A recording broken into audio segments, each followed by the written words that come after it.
Hi, and welcome to the Your Good News podcast with me, your host, Katherine Getty. It's easy to believe the news around us, that the world is dark and the future is the same. But what if we chose something different? What if we chose to find the good news in each day? This podcast is a collection of interviews with friends, mentors, colleagues on their good news, and some solo episodes on inspiration I find from business to health to politics and kind of everything in between. It's my hope you leave with a boost and find your good news. Welcome back to another episode of the Your Good News podcast. It's me, your host, Katherine Getty.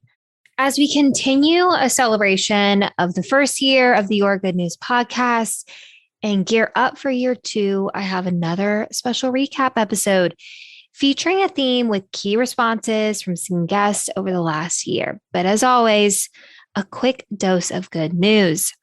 This episode will be coming out as I head to a wedding, and what joy it is to be able to witness the celebration of love. I think oftentimes, well, I'll say I am guilty of this. I think more of logistics, the cost versus what the moment is. And that probably sounds really mean, but I think as we're all kind of living through this time, things are getting more and more expensive.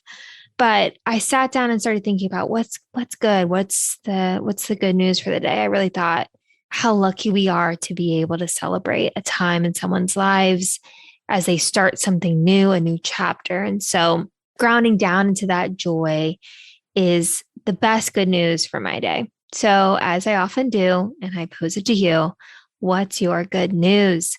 What's one thing that is good today? So as I record this, one theme that builds on last week's episode, which was all about goal setting, I want to kind of branch into the idea of self-growth. So in my mind, self-growth is a result of the goal setting process. So stay with me. I think self-growth is all about failure and triumph. Self-growth is recognizing when rest is needing. Self-growth can occur from when mentors reach in and nudge you along. So the first idea, self-growth has both failure and triumph. Self-growth includes hard times. I talked about this a little bit last week, but I think we think that mistakes or failure are signs that we're not going to succeed, but really it's just another data point for you to understand where you're at. It includes those rock bottom moments. Those self-growth isn't just the reaching the top of the mountain. It is stumbling along the way up the mountain. So from episode 50, the struggle of goals. And as the first long run came, I got so nervous. I didn't want to do it. I psyched myself out, but I went, and I am beyond grateful to you, BJ. And thank you, listeners, for letting me do a direct to one person. But BJ, you got me ready. You spoke support over me, and you played as much logic as I needed to get through that first run. And wouldn't you know it, we did it. Well, I did it. The first long run was 8 miles, and I did it on a Saturday afternoon. And if I'm honest, I share this story in the struggle section because I think it's important to look back on those tough times. It's important to think about the voice that tells you can't do it and just putting one foot in front of the other, taking it step by step. I think oftentimes that voice, we all know it, can be so loud it's deafening. But I also think about what if we just tried? And that's kind of what the struggle was for me. Each run was a victory. Each time I laced up those shoes was a victory. Not obviously crossing the finish line was going to be a victory, but it was in the having the tough runs and learning a lesson and applying it to the next. That struggle, that adversity got me so ready. I also think on the second point, self-growth is recognizing when rest is needed. Wow, rest, I feel like needs to be a part of our vocabulary more. I often see rest as a negative, as something where I should be doing more. I struggle oftentimes with sitting still. People in my life probably know that way too well. So incorporating rest or moments where you recharge are so important. And in episode 48, I talk on how rest isn't inaction, how it's really just a springboard for you getting to that growth opportunity in a healthier manner. Let's unpack those notions a bit more. One, being that rest doesn't mean an action.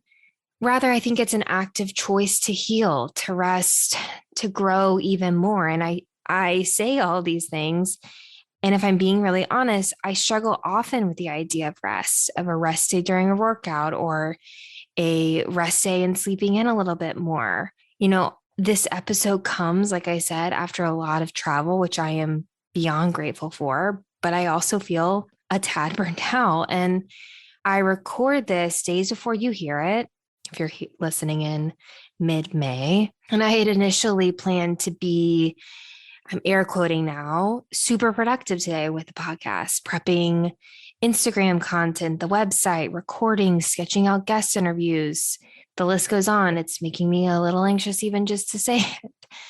But I knew in my heart this morning when I woke up that I just needed some rest. I've been doing a lot and I've been so happy to see so many friends and family and to be able to be so active. But I really just need a day where my mind isn't spinning and I'm not feeling like I'm constantly on the go.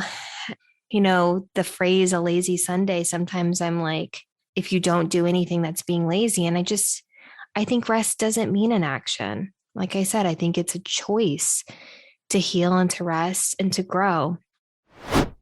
And lastly, self-growth can occur from when mentors reach in and nudge you along. We are all self-motivated to a degree, but I think the impact others have on our lives is invaluable. Mentors can be formal or informal. They can seek to encourage or discourage a course of action, but we always need to filter it through our own gut. But I loved how my guest, Will Harrell, really talked about the importance of being comfortable with the uncomfortable.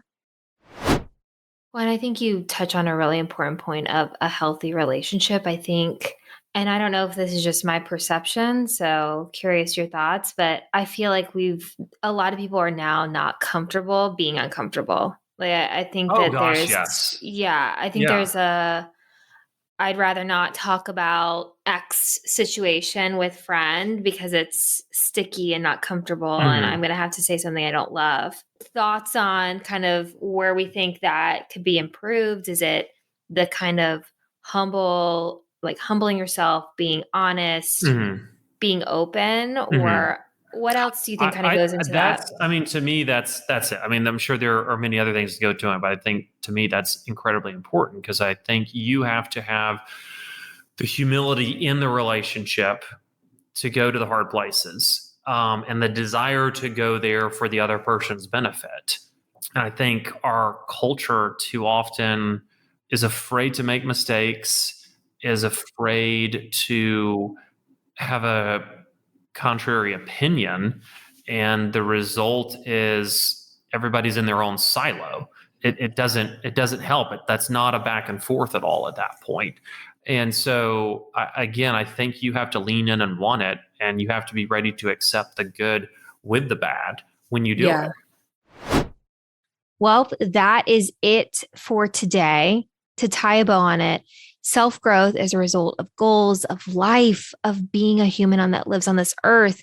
But I think that we can take lessons that will encourage greater self-growth.